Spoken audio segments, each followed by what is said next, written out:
a shed update, and one thing I've talked about doing was putting a foam floor. But one thing I didn't want to do is I wanted to have the rollability of the chair, but have the foam floor, which I can't have both. So I decided on the anti-fatigue foam mat that you can get at Harbor Freight, and they had a coupon, and it just kept bringing the price down. So what I'm going to do is take the foam, which is basically 4 foot by 4 foot square.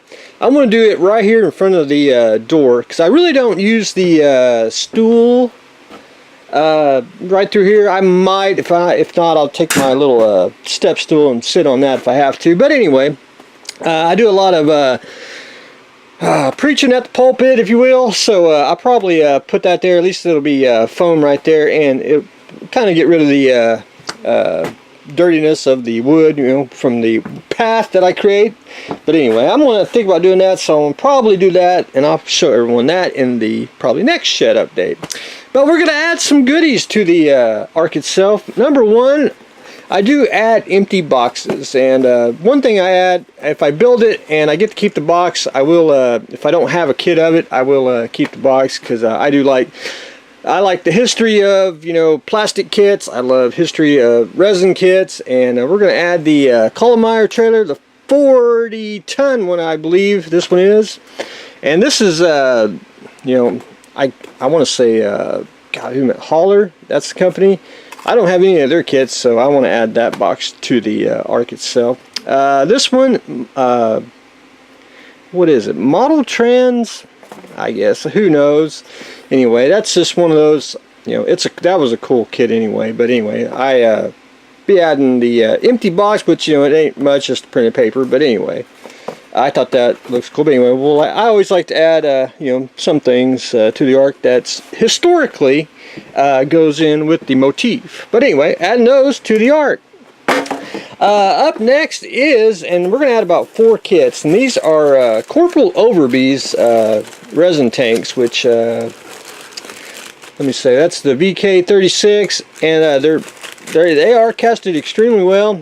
Some of them are a little rough, as in, because if you ever notice when kits, when the molds go bad, they get a little rough texture. But anyway, other than that, I mean, they're extremely cast extremely well. Just and one thing I like about his kits and this style of kits anyway is the track is all one piece, and you just slap it on and go. I prefer it over any tank. Almost would like to buy a you know, for example, buy a tank kit and then buy, you know, just the tracks alone just to slap on that plastic kit. That's one thing I'd like. But anyway, I mean, we got about 4 kits in here, which there we go. What's that? The Zerstore. So anyway, we'll be adding those to the 72nd scale section in the upstairs of the Ark. But anyway, on to the plastic. Now, of course, there's a craft store, Hobby Lobby, if you've ever been there. They do mark kits down before, I want to say, Christmas time. And they had this marked down. I thought that was actually a good buy on that. But anyway, this is a 1/48 scale Academy, basically chip helicopter. And one thing cool about this, you do get the pilot, and you get the little motorcycle, which, you know, I really need 2 of these, because, you know, you gotta have chips, gotta have 2 motorcycles. But anyway, I do like helicopters, and it was odd. Plus, it's 48 scale, that's pretty much a standard scale, you know, here in my little world here. And one thing, I can't remember if it's the actual, I don't know if it's the Academy one. I'm pretty sure it is, but oh, where is it? Where is it? And I'll show everyone a little revelation here. I think it's this one. Yeah. This SF3D suit is actually the main body of the helicopter there. If you can actually see the resemblance. See the hull of the side there. And that's the actual, you know, kit bashing that MAK liked to do back then, the SF3D world. But anyway, that's also one reason why I try to pick up certain helicopters, because I know what kits other companies use to make kits, and it's also a 48 scale police helicopter, which is even even cooler. But anyway, adding that to the art. And then of course I really don't care for them, but I do like them. And this is Ming's World War Tunes tank. I saw a fellow modeler at the model meeting. He built one of these, and I was pretty much sold. It's a caricature. It's super deformed. It's one of those you love or hate them. You know, I really don't care for them all that well. But I thought they are cheap. Plus, I had a coupon which knocked the price down considerably, and I thought, well, we'll just start adding World War Tunes to the art. But anyway, I think it's a pretty cool kit. And I've seen some people actually take like the German ones and actually super detail them and put more stuff on them and everything, which I think looks pretty slick. It's just a very, very fun model, and I think a unique kit to the art. And last but not least, we are going to add the Rebel Halos. This is the Warthog and the Pelican, which the Pelican's 1/100 scale. I understand why, and it's actually about the length of the box, which is about 12 inches, probably a little bit bigger. I think it's a very nice kit, a 1/100 scale, which if it was like 1/72, I think it'd probably be really bigger. But anyway, I understand why they do it. I mean, it's just a decent size kit that you can actually build, paint, weather, and everything else. The Warthog, my only complaint with the Warthog is they were saying and telling me that they were 1/32 scale, which that would open up the world. I mean, you got Battlestar, what else is 32nd? Well, we'd have to go upstairs, look at all the military stuff, 35th.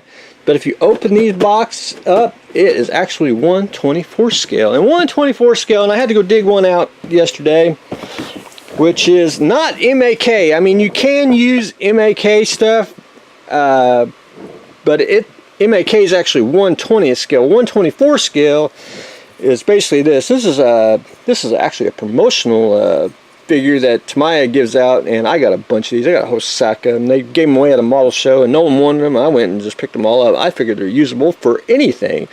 But anyway, Mr. Shogun here is 1/24 scale, so he goes well with the Warthog. But you can use, there's a lot of car stuff that's 1/24 scale, and of course we'd have to go upstairs, but we ain't gonna do that right now. But anyway, but it's so much usable. And I even got thinking about the Warthog here. See the base, it's got a water terrain. You can come over here to the diorama section and probably get a ODG Studios base. You can do a snow one, put the Warthog there. We got the Lola here. You could paint that tan, make it a desert type color, and put some grass, whatever, just whatever, everything's usable. And the track on there is about the same as the tumbler on the Warthog. But anyway, my only complaint is it wasn't 32nd, it is 24th, which not a killer. Which I really got to thinking. I wanted to take the Warthog and go upstairs and get one of the Master Box females that are 24 scale and make like a little pin up for the Warthog. That was crossing my mind here and there. But anyway, I think it's a very cool kit.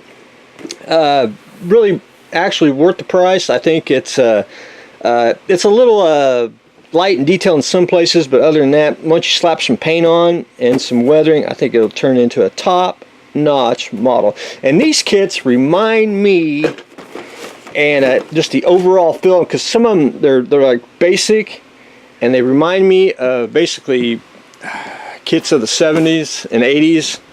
They were basically basic kits. They weren't pre-painted, but the similarity of just a basic kit, and you could pretty much do whatever you wanted after that. Anyway, so we got the Warthog and the Pelican, and we're waiting for two more, not of the Warthog and Pelican, which we'd like to have, because we'd like to add two to the art. They're actually going to come out with the tank, and I guess it's the Wraith, the bad guys. So anyway, I'm looking forward to those. So I don't know when we'll be able to get those. But anyway, that is what I have got going on today. We are adding the Pelican. We are adding the Warthog. We're going to add some World War tunes, especially the Sherman.